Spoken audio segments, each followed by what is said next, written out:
So here we are, everyone, 700 videos into this series, and to tell you the truth, I feel like it's time for me to do a little something different for this video. Now, not everyone agrees with me in the opinions that I give here, and to tell you the truth, that's a very good thing. But I do feel because of that, it was well past time that I address and answer some of the wonderfully constructive criticism that I've received over the years on this channel. First, I am totally aware that some of you really don't like the fact that I do jump cuts in my video. For me, it's the most efficient way that I can deliver you guys the information, and if you're watching my videos for fun transitions, I think you've missed the point of what we do here. But for those of you who hate jump cuts, this one is for you.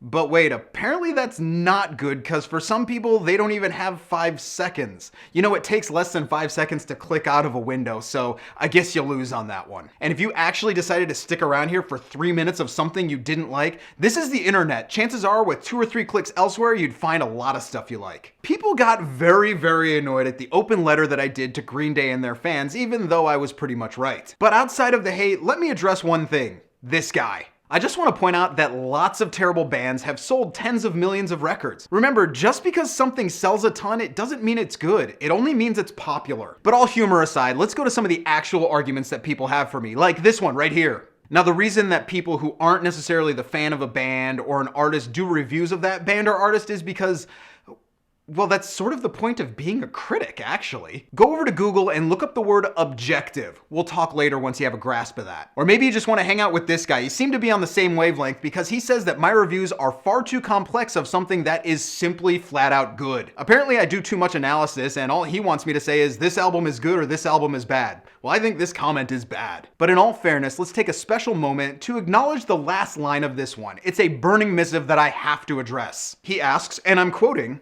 "Is a music review about one person employed in a position just publicizing their personal preference?"